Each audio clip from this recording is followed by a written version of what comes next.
Hello students, कैसे हैं आप सभी।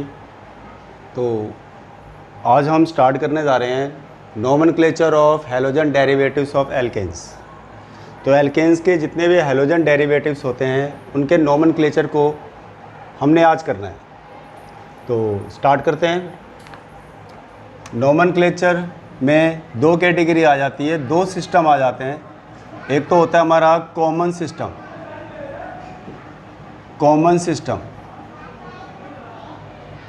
कॉमन सिस्टम में अगर हम हैलोजन डेरिवेटिव्स ऑफ एल्केन की बात करेंगे तो इसकी नेमिंग करने का तरीका होता है हमारे पास में एल्काइल हैलाइड।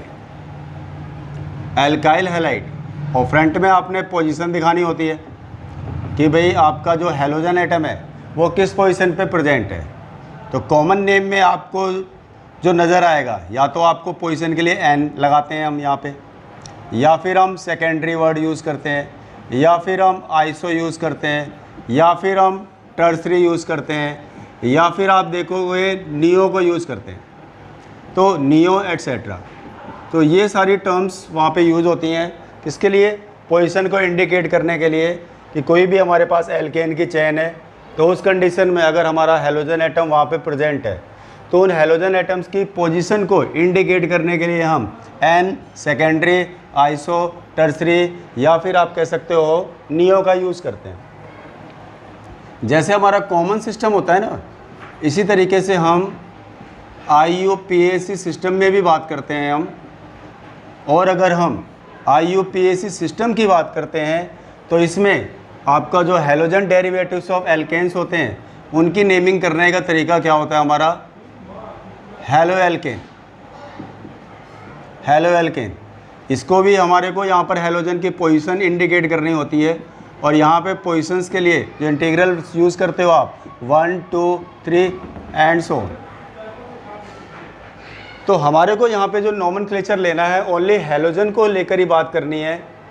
तो मेनली फोकस जो हम करेंगे वो हैलोजन्स पे ही करेंगे। इसलिए अब इस नोमेनक्लेचर को समझने के लिए हम एग्जाम्पल्स फॉलो करते हैं, क्योंकि एग्जाम्पल्स को समझने से ही आपको ये टॉपिक अच्छी तरीके से क्लियर होगा।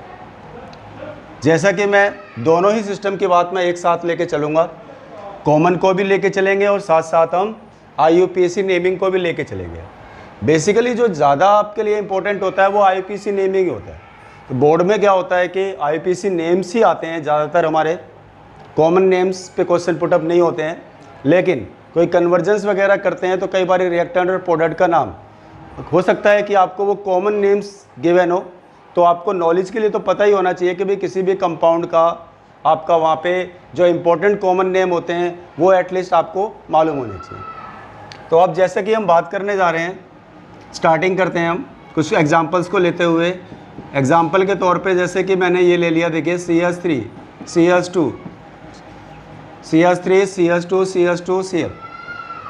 अगर कोई पेरेंट चेन, स्टेट चेन होती है तो उस कंडीशन में अगर कोई ब्रांच वगैरह ना हो तो आप पोजीशन के लिए क्या लगाते हैं? वहाँ पर N लगाते हैं। कॉमन नेम में अगर यहाँ पे कॉमन नेम दिखाना चाहता हूँ तो कॉमन के लिए मैं क्या बोलूँगा इसे? भाई प्रोपेन की चेन है तो आप क्या बोलेंगे? ये क्या है भाई? हमारा प्रोपाइल। और पोजीशन के लिए क्या लगा दिया आपने? N, तो N प्रोपाइल और Cl। जैसा कि हैलोजन को हैलाइड बोलते हैं तो क्लोरीन के अकॉर्डिंग ये क्या हो जाएगा हमारा भाई? ये हो जाएगा क्लोराइड। तो N प्रोपाइल क्लोराइड, ये इसका कौन सा नेम हो गया? हमारा कॉमन नेम हो गया। अगर इसी का आप IUPAC नेम फॉलो कर रहे हो आप, तो IUPAC नेम की अगर हम बात करते हैं यहाँ पर, तो आप जहाँ से फंक्शनल ग्रुप की पोजीशन लोवेस्ट होती है, चेन को नंबरिंग आपने उसी साइड से डालनी होती है। तो यहाँ से देखेंगे तो पहले पड़ रहा है आपका क्लोरीन, तो इसलिए आपकी नंबरिंग इस तरीके से आप डालेंगे आप, तो 1, 2 एंड 3। तो फर्स्ट पोजीशन पे क्लोरीन एटम है तो आप इसका IUPAC नेम लिखेंगे तो कैसे लिखेंगे? 1 क्लोरो, और ये क्या हो जाएगा हमारा भाई? प्रोपेन। तो इस तरीके से आपको N को किस तरीके से यूज़ करना है वो बात समझ में आ गई होगी। एक आध एग्जाम्पल और ले लेते हैं, थोड़ी सी और बात क्लियर हो जाएगी आपको। और जैसा कि आप देखिए, ये मैंने लगा दिया Br। अगर मैं बोलता हूँ कि इस कंपाउंड का हमारा IUPAC नेम और कॉमन नेम क्या होगा, तो पहले हम कॉमन नेम को लेकर के बात करते हैं। तो आप देख रहे हो ये ब्यूटेन की चेन है 4 कार्बन एटम की। तो आप पोजीशन के लिए क्या लगाओगे? आप N, और ये क्या हो जाएगा हमारा ब्यूटाइल। ब्यूटेन की चेन है, एल्काइल बोलना होता है तो एन ब्यूटाइल और बी आर लगा हुआ है तो मतलब ये क्या हो गया एन ब्यूटाइल ब्रोमाइड। अगर आप इसका आईपीसी नेम फॉलो करते हो आप तो आईपीसी नेम में नंबरिंग यहीं से डलेगी क्योंकि यहीं से बी आर की पोजीशन लोवेस्ट है तो आप क्या बोल सकते हैं भाई हम इसे 1 ब्रोमो और ये क्या हो गया हमारा भाई ब्यूटेन। तो 1 ब्रोमो ब्यूटेन ये इसका आईपीसी नेम हो गया। तो ये तो बात हो गई कि भाई एन का किस तरीके से यूज़ करना है आपने कॉमन नेम में और उसके अकॉर्डिंग वहाँ पर उसका आईपीसी नेम आप किस तरीके से यहाँ पर आप दिखा सकते हो, आपने ये देखा। अब मैं आपसे बात करने जा रहा हूँ कि भाई सेकेंडरी का यूज़ किस तरीके से करना होता है आपने। पोजीशन में अगर हम सेकेंडरी की बात करते हैं, पोजीशन में हम सेकेंडरी की बात करते हैं तो आप देख लीजिए कोई एग्जांपल लेते हैं हम इसके लिए।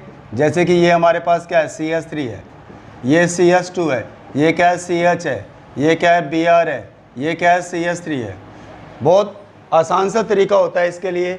अब आप जिस कार्बन एटम के साथ फंक्शनल ग्रुप लगा हुआ है आप उसके दोनों साइड में देखो आप, अगर ये कार्बन एटम अनइक्वल होते हैं, जैसे मान लीजिए यहाँ पर आपका देख रहे हो आप भी 2 है और यहाँ पर आपका एक ही कार्बन एटम है तो दोनों साइड आपके पास number of carbon atom same नहीं है, तो उस कंडीशन में जो आप इसके लिए कौन सा वर्ड यूज़ करते हैं भाई हम, जैसे मैंने बताया आपको भाई सेकेंडरी, तो सेकेंडरी से पोजीशन को इंडिकेट करते हैं। तो सेकेंडरी और नंबर ऑफ कार्बन एटम कितने हो गए ये हमारे 4, तो क्या बोलेंगे आप भाई सेकेंडरी ब्यूटाइल और ये Br है तो आप क्या बोलेंगे ब्रोमाइड। तो सेकेंडरी ब्यूटाइल ब्रोमाइड ये इसका आपका कॉमन नेम हो गया। अब अगर आपको आईपीसी नेम लेना है इसका तो आपने इस बात को ध्यान में रखना है कि Br की पोजीशन किस साइड से चेन को नंबरिंग डालने पे लोवेस्ट आ रही है। यहाँ से नंबरिंग डालते हैं तो Br की पोजीशन हमारी 3rd हो रही है, यहाँ से नंबरिंग डालते हैं तो Br की पोजीशन कौन सी हो रही है हमारी 2nd हो रही है। जिस साइड से लोवेस्ट पोजीशन पे आपका Br प्रेजेंट है तो आपने नंबर उसी साइड से ही फॉलो करना है। तो आप सिंपली क्या कह सकते हैं आईपीसी नेमिंग के अंदर क्या नेमिंग हो जाएगी इसकी, पोजीशन क्या हो गई 2nd, तो 2 ये क्या हो गया भाई ब्रोमो और चैन किसकी हो गई हमारी ब्यूटेन की चैन हो गई, तो 2 ब्रोमो ब्यूटेन ये क्या हो गया इसका आईपीसी नेम हो गया। और भी एग्जांपल आप चेंज कर सकते हो आप, जैसे कि देखिए CH3 है, CH2 है, CH है और ये आपका क्या है Br है और आपका ये क्या है CH2 है, ये क्या है CH3 है, सॉरी ये क्या हमारा CH2 है, ये क्या हमारा CH3 है। तो यहाँ पर भी आप क्या देख रहे हो भाई, यहाँ पे इस साइड में देख लीजिए आपके पास नंबर ऑफ कार्बन एटम 2 है, इस साइड में देख लो आप नंबर ऑफ कार्बन एटम क्या है हमारे पास में 3 है। तो अनइक्वल में चेन हमारे को नज़र आ रही है तो उस कंडीशन में आप क्या करते हो आप बोलोगे सेकेंडरी और ये हो गया 1 2 3 4 5 6 तो क्या बोलेंगे हेक्साइल और Br है तो ये क्या हो गया हमारा भाई ब्रोमाइड। तो सेकेंडरी हेक्साइल ब्रोमाइड ये इसका कॉमन नेम हो गया, ठीक है जी। अगर आपको इसका आईपीसी नेम फॉलो करना है तो जिधर से आपकी Br की पोजीशन लोवेस्ट है आप उस साइड से नंबर डाल दीजिए आप। अब यहाँ से अगर देखते हैं तो हमारी 4th पोजीशन हो रही है, इस साइड से देखते हैं तो 3rd पोजीशन हो रही है, इसलिए नंबरिंग आप किधर से डालेंगे भाई जहाँ से पोजीशन हमारी क्या हो रही है लोवेस्ट हो रही है। तो इसके हिसाब से हेक्सेन की चेन में 3rd पोजीशन हो जाती है हमारी Br की। तो हम क्या बोलेंगे आईपीसी नेम क्या हो जाएगा इसका, आप बोलेंगे 3 ब्रोमो एंड व्हाट हेक्सेन, तो 3 ब्रोमो हेक्सेन ये इसका आईपी नेम हो गया हमारा। तो आपको पता चल गया होगा कि भाई सेकेंडरी को आपने किस तरीके से यूज़ करना है और कहाँ पे यूज़ करना है, तो ये वाली बात आपको समझ में आ गई होगी। अब उसके बाद जो नेक्स्ट था हमारा वो क्या था, वहाँ पे मैंने आपको बोला था आइसो। अब आइसो का यूज़ कैसे करना है आपने, अब आप देख लीजिए जिस कार्बन एटम के साथ में फंक्शनल ग्रुप प्रेजेंट है उसके बोथ साइड्स अगर इक्वल नंबर में कार्बन एटम की चेन नज़र आती है आपको तो उसके लिए हम जो यूज़ करना होता है पोजीशन के लिए किसको, सेकेंडरी को, सेकेंडरी कह रहा हूँ सॉरी, किसको यूज़ करना होता है बेटा आइसो को, किसको यूज़ करना होता है आइसो को, क्योंकि हमारी बात किसको लेकर हो रही है आइसो को लेकर हो रही है। तो मैंने बताया कि जिस कार्बन एटम के साथ में हमारा फंक्शनल ग्रुप प्रेजेंट है आप दोनों साइड में देख लीजिए आप, वहाँ पर अगर अनइक्वल नंबर में कार्बन एटम्स प्रेजेंट ना होकर के अगर इक्वल नंबर में हैं तो आप आइसो लगाते हैं। अगर आपका अनइक्वल नंबर में है तो आप सेकेंडरी लगाते हैं आप। तो यहाँ पर इक्वल नंबर में है तो पोजीशन के लिए आइसो लगा दिया मैंने, और ये प्रोपेन की चेन है तो क्या बोलेंगे प्रोपाइल, और Br लगा हुआ है इसलिए ये क्या हो गया ब्रोमाइड, तो आप बोलेंगे आइसोप्रोपाइल ब्रोमाइड हो गया ये। अब इसी तरीके से इसका अगर IPC नेम हमने फॉलो करना है, ये तो हो गया हमारा कॉमन नेम। अगर हमने IPC नेम इसका लेना है तो आप नंबरिंग चाहे किधर से भी डाल लो, सेकंड पोजीशन ही है हमारी Br की, तो आप क्या बोलेंगे इसको भाई, हम भाई 2 है ब्रोमो और ये प्रोपेन की चेन हो गई। तो ये तो बात हो गई आपकी कि भाई IPC नेम और इसका कॉमन नेम। अब कोई और एग्जांपल लेते हैं जहाँ पर इसी कंसेप्ट को हम फॉलो करेंगे। CH3 CH2 CH है और ये क्या है Br है, ये क्या है CH2 और ये हो गया CH3। तो यहाँ पर भी आप देख लीजिए, यहाँ पर हमारे पास नंबर ऑफ कार्बन एटम 2 है, यहाँ पर भी नंबर ऑफ कार्बन एटम 2 है, इक्वल नंबर में कार्बन एटम्स दिखाई दे रहे हैं दोनों साइड में। तो इसकी पोजीशन किससे दिखाएंगे हम, बोलेंगे तो हम आइसो से। तो आइसो और बाकी देखिए 1 2 3 4 5, तो नंबर ऑफ कार्बन एटम कितने हैं यहाँ पे, तो आप बोलेंगे पेंटाइल हो गया इसके अकॉर्डिंग, और Br लगा हुआ है तो आप बोलेंगे क्या जी आइसो पेंटाइल ब्रोमाइड। अब ये तो बात हो गई हमारी किसकी जी कॉमन नेम की। अगर इसी का IP की नेम आपने फॉलो करना है तो आप देख लीजिए, यहाँ से देखते हैं तब भी थर्ड पोजीशन है, इधर से देखते हैं तब भी थर्ड पोजीशन है, तो हमारी एक जैसी बात नज़र आ रही है। तो आप किसी भी साइड से आप नंबरिंग डाल सकते हैं आप। तो अब नेमिंग क्या हो जाएगी इसकी, अगर हम देखें तो आप बोलेंगे ये क्या हो जाएगा 3 ब्रोमो, और चैन किसकी हो रही है हमारी भाई पेंटेन की चैन हो रही है। तो आप देख रहे हो भाई इस तरीके से नेमिंग हो गई इसकी 3 ब्रोमो पेंटेन।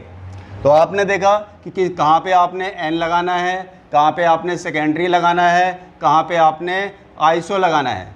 तो ये वाली बात आपको समझ में आ गई होगी सभी को। उसके बाद टर्सरी का यूज़ कब करते हैं, तो टर्सरी का यूज़ हम करते हैं इस तरीके से, जैसे कि मान लो कोई कार्बन है उसके साथ फंक्शनल ग्रुप प्रेजेंट है आपका क्लोरीन, और जब ये कार्बन डायरेक्टली आपका 3 कार्बन एटम से बॉन्डेड होगा, डायरेक्टली 3 होने चाहिए, ये वाला कार्बन तो इससे अटैच है ना भाई, तो आप देखेंगे कि ये कार्बन डायरेक्टली इन तीनों से अटैच है।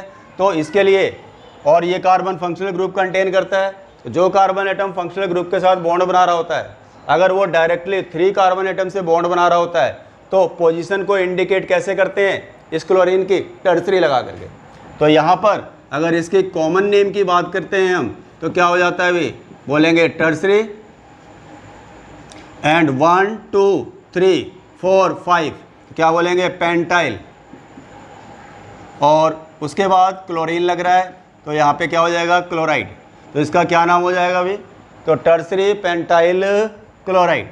अगर इसी का आप IPC नेम लेते हो आप, तो IPC नेम में क्या करना होता है, हमारे को लॉन्गेस्ट चैन रूल फॉलो करना होता है, और फंक्शनल की ग्रुप की भी पोजीशन क्या है, चैन को नंबरिंग इस तरीके से डालनी होती है आपने कि फंक्शनल ग्रुप हमारा लोवेस्ट पोजीशन पे लाई करता हो। तो यहाँ से देखते हैं, जैसे मान लीजिए तो 1 2 पे हमारा क्लोरीन है, 2 पे हमारा मिथाइल है। अब देखो 3 4, तो 4 कार्बन एटम की चैन हो रही है हमारी, और सेकंड पोजीशन पे क्लोरीन एंड मिथाइल नज़र आ रहा है। अगर आप यहाँ से नंबरिंग स्टार्ट करते हैं तो भी हमारा सेकंड पोजीशन पे मिथाइल और क्लोरीन है, और आपका इस तरीके से लॉन्गेस्ट चैन बन जा रही है भाई। तो आपके पास ऑप्शन ये है कि आप यहाँ से भी नंबरिंग स्टार्ट कर सकते हो, यहाँ से भी कर सकते हो आप, लेकिन यहाँ से नहीं कर सकते ऐसे करके, क्योंकि रीज़न ये है कि पोजीशन हमारी क्या हो जाएगी, फिर लोवेस्ट नहीं रहेगी फंक्शनल ग्रुप की। तो इसलिए आपने क्या करना है बेटा, नंबर देना है 1 2 3 4। तो नंबर ऑफ कार्बन एटम 4 हो गए मेन चेन के अंदर, और ये मिथाइल है और ये क्या है क्लोरो है। अब इनको लिखते समय इनको अल्फ़ाबेटिकल वे में हमने दिखाना होता है, जो भी सब्स्टिट्यूएंट हमारा मेन चेन के अंदर प्रेजेंट होते हैं उनको अल्फ़ाबेटिकली हमारे को शो करना होता है। तो ये क्या है, अगर IPC नेम में बोले तो आप क्या बोलते हो, हेलो एल्केन बोलते हो जनरली, तो हेलो यानी क्लोरीन है तो क्या हो गया क्लोरो, और ये मिथाइल ग्रुप लग रहा है हमारा, तो यानी कि क्लोरो है और हमारे पास मिथाइल है। अब अल्फ़ाबेटिकली क्लोरो का C पहले आता है, मिथाइल का M तो बाद में आता है, तो इस वजह से आप पहले क्लोरो को आप दिखाएंगे आप। तो पोजीशन कौन सी है बोलेंगे, तो बोलेंगे भाई 2 क्लोरो, और क्या है जी 2 पे ही हमारा क्या है मिथाइल है, 2 क्लोरो 2 मिथाइल, और चैन किसकी हो रही है 4 कार्बन एटम की, यानी कि आपकी ब्यूटेन की चैन हो रही है। तो ये क्या हो गया हमारा अभी 2 क्लोरो 2 मिथाइल ब्यूटेन। ये बोलेंगे ये हमारा आईपीसी नेम हो गया। तो समझ में आ गई होगी बात, टर्सरी का केस किस तरीके से लेना है आपने। इसके बाद मैं नियो की बात करता हूँ। आप नियो को कहाँ पे यूज़ करते हो आप और कैसे यूज़ करते हो। जैसे अब आपका CH3 है, देखो C है, ये हमारा CH3 है, ये हमारा CH3 है। अब जो ये जो टर्सरी कार्बन एटम था ना, देखा था आपने, जो 3 कार्बन एटम से डायरेक्टली अटैच है, उसके साथ फंक्शनल ग्रुप डायरेक्ट अटैच ना होकर के एक sp2 hybridise carbon sp3 hybridise अगर कोई कार्बन एटम प्रेजेंट होता है, आपको पता है ये कार्बन सारे बॉन्ड सिंगल बना रहा है, तो इसकी हाइब्रिडाइजेशन कौन सी होगी, sp3। इस sp3 हाइब्रिडाइज कार्बन के साथ में अब हेलोजन एटम प्रेजेंट है, तो इसकी पोजीशन को हम किससे दिखाते हैं, नियो से। तो यानी अब आपकी इसकी नेमिंग क्या हो जाएगी, अगर आप इसका कॉमन नेम लेते हो तो इसे क्या बोलेंगे भाई हम, नियो। और देखिए 1 2 3 4 एंड 5, तो 5 कार्बन एटम की चेन है, तो क्या बोलेंगे हम इसे, नियो पेंटाइल। और ये Cl लग रहा है, तो इस वजह से क्या हो गया, नियो पेंटाइल क्लोराइड। तो ये हो गया इसका कॉमन नेम। अब इसी का अगर हम IUPAC नेम फॉलो करते हैं, तो IUPAC नेम के लिए क्या करना होता है, फंक्शनल ग्रुप की पोजीशन आपकी लोवेस्ट हो और लॉन्गेस्ट चेन हो हमारी। तो आप देखिए यहीं से नंबरिंग स्टार्ट करनी पड़ेगी, यहीं से ही आपका फंक्शनल ग्रुप स्टार्ट हो रहा है। तो 1 2, इधर को भी जाते हैं, एक कार्बन मिल रहा है, इधर भी एक मिल रहा है और इधर भी एक मिल रहा है। तो चैन आप कैसे भी ले सकते हो, चाहे इधर को भी जाएं तो एक ही बात पड़ रही है, इधर को भी आएंगे तो एक ही बात पड़ रही है, इधर को भी एक ही बात पड़ रही है, इसलिए हम स्ट्रेट ही ले आ जाते हैं सीधे सीधे। तो आप देख रहे हो भैया 3 कार्बन एटम की चैन है और इसमें क्या हो रहा है, ये मिथाइल लग रहा है, ये मिथाइल लग रहा है और इसी चैन के अंदर ये Cl प्रेजेंट है हमारा। तो Cl को क्या बोलेंगे, क्लोरो, और ये क्या हो गए हमारे मिथाइल ग्रुप हो गए। तो अल्फ़ाबेटिकली इनको दिखाना है हमारे को, तो क्या लिख सकते हैं भैया हम इसको, 1 क्लोरो, क्या लिख सकते हैं, 1 क्लोरो और 2 2, दोनों की पोजीशन इंडिकेट करनी है। ऐसा नहीं है कि एक बार ही 2 दिखाओगे आप, 2 2 क्या हो जाएगा जी, डाईमिथाइल, 2 2 डाईमिथाइल। और चैन किसकी हो रही है, प्रोपेन की। आप बोलेंगे ये हमारा जी नेमिंग हो गई, यानी 1 क्लोरो 2 2 डाईमिथाइल प्रोपेन। तो ये हो गया इसका IUPAC नेम। तो आई थिंक सो आपको समझ में आ गया होगा बेटा कि किस तरीके से आपने इसको यूज़ करना है। अब आगे चलते हैं, हम कुछ और एग्जांपल्स लेते हैं जिससे थोड़ी सी और प्रैक्टिस हो जाए आपको नोमेनक्लेचर की। तो इस कैटेगरी के अंदर हम कुछ और एग्जांपल्स भी ले लेते हैं, जैसे कि हमारे को देखिए, लेट अस सपोज ये हमारे को एक बॉन्ड लाइन फॉर्मूला दिया हुआ है इस तरीके से, H है, ये डबल बॉन्ड दिखाई दे रहा है हमारे को, यहाँ पर भी एक हाइड्रोजन लगा दिया, मान लीजिए मैंने ये एक CH3 कर दिया, और मान लीजिए ये मैंने क्या कर दिया, 2 हाइड्रोजन एटम लगा दिए और यहाँ Br लगा दिया। और आपको बोलते हैं कि भाई इसका आपने IUPAC नेम देना है, इस कंपाउंड का आपने IUPAC नेम देना है। अब यहाँ पर डबल बॉन्ड भी नज़र आ रहा है आपको यहाँ पर डबल बॉन्ड भी नज़र आ रहा है। अब यहाँ पर ख़ास तौर पे ध्यान रखने वाली बात यह है कि थोड़ा सा प्रेफरेंस ऑर्डर आपको मालूम होना चाहिए। जब डबल बॉन्ड भी दिखाई दे रहा है हमारे को, तो देखिए R होता है एल्काइल ग्रुप, अगर होता है कोई हाइड्रोकार्बन यानी कि ब्रांच में प्रेजेंट होता है कोई शॉर्ट चेन के तौर पे, तो उसके कंपेटिवली आप हेलोजन को ज़्यादा इंपॉर्टेंस दे रहे हो। अगर हेलोजन के बाद अगर मान लीजिए कोई ईथर आ जाता है, ईथर के लिए क्या लगता है, O लगता है, तो उसको ज़्यादा इंपॉर्टेंस देते हैं। और अगर कहीं कार्बन की चैन में ट्रिपल बॉन्ड हो तो उसे उस ईथर से भी ज़्यादा इंपॉर्टेंस उसी को देंगे, और ट्रिपल बॉन्ड से भी ज़्यादा इंपॉर्टेंस जब कार्बन और कार्बन के बीच में डबल बॉन्ड होता है तो उसे देते हैं। वैसे ये ऑर्डर आपका मैं काफ़ी लॉन्ग ऑर्डर फॉलो कर सकते हैं यहाँ पर हम, और भी हमारे फंक्शनल ग्रुप्स होते हैं, लेकिन अभी फ़िलहाल हम हेलो एल्केन वाले चैप्टर को लेकर के बात कर रहे हैं, तो उसके हिसाब से ये बातें हमारी सफिशेंट हो जाती हैं। तो आपको मैंने ज़्यादातर हम बात करेंगे यहाँ पर, तो हमारे पास में ब्रांच में आपको एल्काइल नज़र आ रहा है, हेलोजन एटम की बात हो रही है, ईथर की भी बात यहाँ पे नहीं होगी क्योंकि उसके लिए भी हम अल्कोहल फिनॉल ईथर वाले चैप्टर की बात करेंगे, तो वहाँ पर हम उसके बारे में बात करेंगे। फिलहाल ट्रिपल या डबल बॉन्ड की बात करते हैं, तो आपने ट्रिपल बॉन्ड को भी हेलोजन से ज़्यादा इंपॉर्टेंस देनी है, और जहाँ से आपका ट्रिपल बॉन्ड पहले पड़ेगा नंबरिंग आपने चैन को उसी साइड से डालनी है।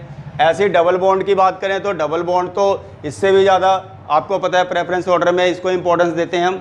तो यहाँ पर इसको अगर हम चाहें तो एक पहले सिंपल तरीके से भी इस बात को लिख सकते हैं, जैसे ये कार्बन है, 2 हाइड्रोजन दिखाई दे रहे हैं, तो इसको लिख सकते हो आप CH2। ये क्या दिखाई दे रहा है, डबल बॉन्ड दिखाई दे रहा है। आप ये देखिए, ये हमारा कार्बन है, इसके ऊपर एक CH3 नज़र आ रहा है, ये देखिए आप, इसके आगे बढ़ते हैं तो ये देखिए कार्बन है, इसके पास 2 हाइड्रोजन है, तो ये हो गया CH2। और इस CH2 के साथ क्या लग रहा है, ये Br लग रहा है। तो आप देख रहे हो इस तरीके से ये आपका एक सिंपल वे में फॉर्मूला दिखाई दे रहा है हमारे को। अब जैसा हम देख रहे हैं कि आपका डबल बॉन्ड इस साइड से देखें तो सेकंड पोजीशन हो रही है, इस साइड से देख रहे हैं तो फर्स्ट पोजीशन हो रही है। तो जिधर से डबल बॉन्ड पहले पड़ रहा है, चैन को नंबरिंग आपने उसी साइड से डालनी है। तो 1 2 3 इस तरीके से नंबरिंग डाल दिया आपने चैन को, और आपका ये CH3 नज़र आ रहा है और ये Br नज़र आ रहा है, और एक यहाँ पर ये डबल बॉन्ड को लेकर के बात हो रही है हमारी। अब सभी को आपने ध्यान देना है यहाँ पे। पहले हम किसकी बात करेंगे, अल्फ़ाबेटिकली Br वर्ड में ब्रोमो पहले आता है, ब्रोमो का B पहले आता है, मिथाइल का M बाद में आता है। तो पहले हम ब्रोमो वाले को दिखाएंगे यहाँ पे।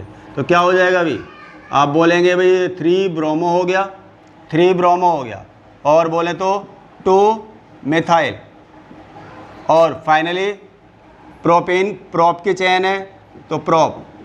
अब आपका डबल बॉन्ड है तो आप बोलेंगे फर्स्ट पोजीशन पर है तो 1 इन। तो ये हो गया इसका IUPAC नेमिंग करने का तरीका, ये हो गया इसकी IUPAC नेमिंग को करने का तरीका। अगर मैं इसी एग्जांपल को थोड़ा सा और मॉडिफाई कर दूं, जैसे ये CH3 है, ये क्या है मेरा H है, और ये मेरा क्या है जी आपका CH3 है, और ये आगे जाते हैं तो ये मैंने मान लीजिए ये CH3 कर दिया इसे, और ये मैंने ये H ले लिया, और ये यहाँ पर मैंने Cl लगा दिया। अब मैं बोलता हूँ कि भाई इसकी भी आपने नेमिंग करके दिखानी है मुझे। तो इसकी नेमिंग करने के लिए भी हम क्या करेंगे, पहले इसकी भी सिंपल चैन बना लेते हैं हम, इसकी भी हम एक सिंपल चैन बना लेते हैं। तो सिंपल चैन बनाएंगे तो किस तरीके से बनाएंगे भैया, आप देखिए ये क्या है CH3, C के साथ में क्या है ये H है, CH हो गया, और ये आगे डबल बॉन्ड दिखाई दे रहा है हमें, इस C के साथ क्या है एक ये ऊपर CH3 दिखाई दे रहा है। अब आगे बढ़ते हैं तो देखो ये कार्बन है, ये CH है, और CH के साथ क्या है एक तो CH3 है, और इसी CH के साथ क्या लग रहा है एक Cl लग रहा है। तो आपको दिख रहा होगा ये आपका फॉर्मूला बन के तैयार हो गया हमारा। अब आपको देखना ये है कि प्रेफरेंस ऑर्डर में डबल बॉन्ड को ही इंपॉर्टेंस देनी है, आपको दिख ही रहा है। आप देखिए इस साइड से देखते हैं तो सेकंड पोजीशन पे डबल बॉन्ड आ रहा है, इस साइड से देखते हैं तो थर्ड पोजीशन पर आ रहा है। तो आपने नंबरिंग किस साइड से डालनी है, जिस साइड से डबल बॉन्ड क्या है हमारा लोएस्ट पोजीशन पे लाई कर रहा है। तो आपका ये देखिए क्लोरो लग रहा है हमारे पास में इस चैन के अंदर, मिथाइल है, और ये आपका डबल बॉन्ड दिखाई दे रहा है। तो अल्फ़ाबेटिकली दिखाएंगे इस चीज़ को हम, तो क्या हो जाएगा 4 क्लोरो 3 मिथाइल, 4 क्लोरो 3 मिथाइल, और चैन किसकी है, पेंट की चैन है, पेंट, और डबल बॉन्ड की पोजीशन कौन सी है, सेकंड है। तो क्या बोलेंगे इसको भी हम 2 इन। तो इस तरीके से आप देख रहे हैं इसकी नेमिंग हो जाएगी। कोई और एग्जाम्पल भी ले लेते हैं, थोड़ा सा और कंसेप्ट को क्लियर करते हैं। अब आपको जैसे लिखा हुआ है भाई कि ऑर्थो, ओ का मतलब यहाँ पर ऑर्थो है, और ये हमने लिख दिया लेट अस सपोज Br, और ये है जी मेरा C6H4, और आपको बोल रहे हैं CH है, और ये हमारा CH3 है, और इसकी ट्वाइस है। इस तरीके से आपको फॉर्मूला इंडिकेट किया हुआ है, और आपको बोल रहे हैं कि इसका आपने IUPAC नेम दिखाना है। अब आप देखिए, ध्यान दीजिए आप, तो आप देखिए बेंजीन का फॉर्मूला क्या होता है C6H6, तो यहाँ पे C6H4 दिखा रहा है, इसका मतलब बेंजीन के 2 बॉन्ड बने हुए हैं, एक किसके साथ बना हुआ है, एक Br के साथ और एक आपका इस एल्काइल ग्रुप के साथ। तो आप देखिए ये बेंजीन ले लिया आपने। अब आप जिस पोजीशन पे भी इस CH को लगाएंगे बेंजीन के साथ में, उसी के अकॉर्डिंग हम ऑर्थो पोजीशन की बात करेंगे Br के लिए। अगर आप ऊपर लगाते हैं तो ऑर्थो पोजीशन ये कहलाएगी, अगर आप यहाँ पे लगाएंगे इस कार्बन को CH को तो ऑर्थो पोजीशन ये वाली हो जाएगी। तो डिपेंड करता है कि आपका ये जो कार्बन की चेन है वो कहाँ पर है। मैंने मान लो ऊपर लगा दी और ये दिखा दिया मैंने CH3, ये दिखा दिया मैंने CH3। अब इस पोजीशन के हिसाब से ऑर्थो कौन सी हो गई, ये वाली पोजीशन और ये वाली पोजीशन। आप Br को कहीं भी लगा सकते हो, मान लो मैंने यहाँ पे लगा दिया, तो इसके हिसाब से देखा जाए तो केस क्या बन गया अब हमारा, इधर देखिए अब आप, तो आप बोलेंगे फंक्शनल ग्रुप मेन क्या है इसमें। मैंने आपको बताया R से ज़्यादा इंपॉर्टेंस आपने X को देनी होती है। X का मतलब क्या हो गया हमारा, हेलोजन एटम। अब आपका हेलोजन एटम इस बेंजीन के अंदर है, तो आप बोलेंगे क्या नेमिंग के हिसाब से नंबरिंग कैसे डलेगी, यहाँ से 1 2 3 4 5 एंड 6। अब जो कार्बन बेंजीन के साथ यानी मेन चेन के साथ डायरेक्टली जुड़ रहा है तो वो कार्बन क्या कहलाएगा, हमारा फर्स्ट कार्बन। अब इधर को जाते हैं तब भी एक ही कार्बन मिल रहा है, इधर को जाते हैं तब भी एक मिल रहा है। तो आप चलो लेटर सपोज मैं ऊपर की तरफ चला गया, अपनी चेन को मैंने ऊपर की तरफ बढ़ा दिया, तो अब आप देखिए, अब यानी 2 कार्बन एटम की चेन में ये मिथाइल ग्रुप लग रहा है। अल्फ़ाबेटिकली दिखाना है तो पहले आप ब्रोमो को दिखाएंगे, तो ये क्या हो जाएगा 1 ब्रोमो, क्या हो जाएगा 1 ब्रोमो। और 2 पे क्या नज़र आ रहा है भाई, 2 पे क्या नज़र आ रहा है, इथाइल की चेन में फर्स्ट पोजीशन पे मिथाइल है, तो हम क्या बोलेंगे 1 मिथाइल। क्या बोलेंगे भैया हम 1 मिथाइल, 1 मिथाइल। और साथ में 1 मिथाइल हो गया, और इथाइल की चेन है जो लग रही है ब्रांच में इथाइल, तो ये हो गया, पोजीशन इंडिकेट कर दी सारी। और लास्ट में मेन चेन किसकी है भाई, बेंजीन की है हमारी। तो आपको नेमिंग में क्या बात समझ में आ रही है कि नेमिंग क्या हो गई 1 ब्रोमो, यानी ब्रोमो बेंजीन थी, 1 ब्रोमो बेंजीन थी, इसके अंदर सेकंड पोजीशन पे 1 मिथाइल इथाइल लग रहा था हमारा। तो इस तरीके से इसकी नेमिंग हो जाती है। और कोई एग्जांपल भी थोड़ा सा ले लेते हैं, जैसे पैरा है, मान लो ये पैरा पोजीशन, पी का मतलब यहाँ पर क्या है हमारा पैरा पोजीशन से है, और पैरा पे हमने मान लीजिए क्लोरीन को लिया हुआ है। फिर दोबारा से मैं क्या काम करता हूँ भाई C6H4 ले लेता हूँ। अब जैसे कि मैं आपसे बात कर रहा हूँ, यहाँ पर आपका CH2 है, ये CH है, ये हमारा CH3 है, और ये हमारा क्या है CH3 है, और आपको बोलते हैं इसकी नेमिंग करनी है। तो आप देख लीजिए, आप बेंजीन को ले लीजिए, ये तो हो गई बेंजीन, ठीक है ना, ये तो हो गई हमारी बेंजीन। अब बेंजीन में क्या है, पैरा पोजीशन पे क्लोरीन लग रहा है हमारा, क्लोरीन को लगा दिया आपने, और पैरा पोजीशन किसके हिसाब से होगी, इस पोजीशन के हिसाब से, यानी क्या हो गया CH2, ये क्या हो गया CH, ये क्या हो गया CH3, और ये क्या हो गया CH3। तो अब इसकी नेमिंग कैसे करेंगे, फंक्शनल ग्रुप बेंजीन में है मेन, तो 1 2 3 4 5 6, इस तरीके से आप देख रहे हो भाई 6 कार्बन एटम की चेन है। अब आपको करना क्या है, इनको अल्फ़ाबेटिकली आपने फॉलो करना है। और दूसरा, हाँ, जो आपकी मेन चेन है इसके साथ जो आपकी ये वाली जो चेन है हाइड्रोकार्बन की जो अलग से लगाई गई है, तो जो कार्बन डायरेक्टली जुड़ेगा वो फर्स्ट हो गया, ये सेकंड हो गया, ये थर्ड हो गया। ऊपर भी जाते हैं एक ही कार्बन मिल रहा था हमारे को, तो आप इसकी नेमिंग कैसे कर सकते हैं भाई, हम इसकी नेमिंग को करने का तरीका क्या है हमारा, आप बोलेंगे ये क्या हो गया 1 क्लोरो, क्या हो गया जी 1 क्लोरो। अब 4th पोजीशन पे सारी बात हो रही है, तो ये 4।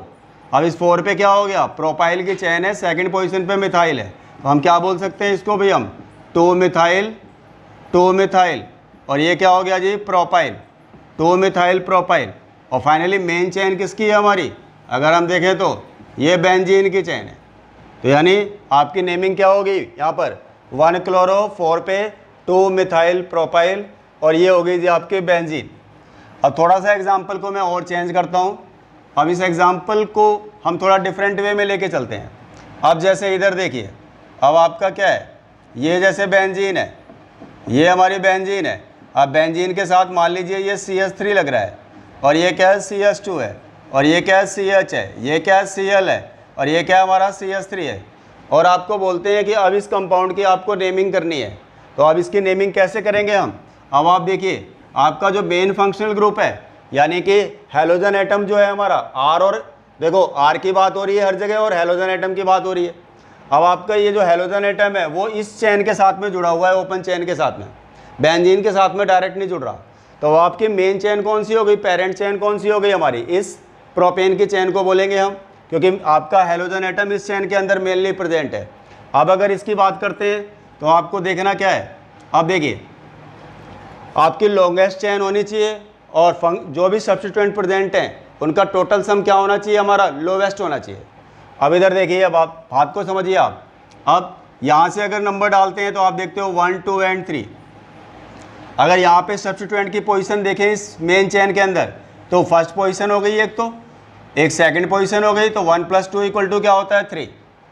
अगर यहाँ से यही नंबर डाल देते अगर आप, तो सेकंड पोजीशन और थर्ड पोजीशन कहलाती, तो सेकंड और थर्ड यानी कि टोटल सम क्या हो गया 5।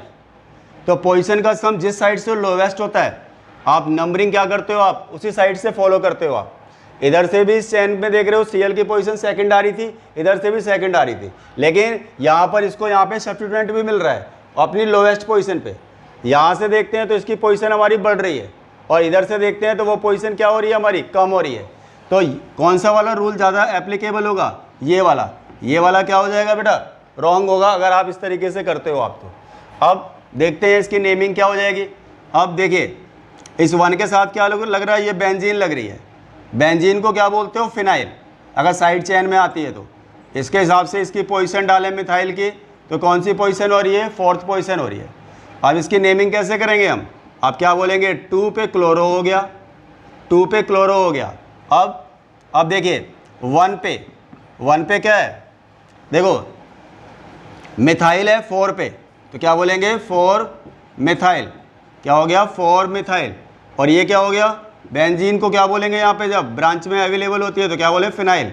तो यानी क्या हो जाएगा 2 क्लोरो, 1 पे 4 मिथाइल फिनाइल। और लास्टली आपकी मेन चेन किसकी है, 3 कार्बन एटम की, यानी कि प्रोपेन की। तो ये हो गया आपका, बोलेंगे कि भाई इसका IUPAC ने। इसी के बाद एक छोटी सी बात और मैं क्लियर करना चाहूँगा, जैसे अगर आपका मान लीजिए कि भाई ये कोई कार्बन की चेन गिवन है और यहाँ पे Br लगा दिया और यहाँ पे Cl लगा दिया, और आपको बोलते हैं कि भाई नेमिंग बताइए। अब आपके लिए कन्फ्यूजन ये हो जाएगा भाई दोनों ही हेलोजन एटम है तो नंबरिंग किधर से डालें हम।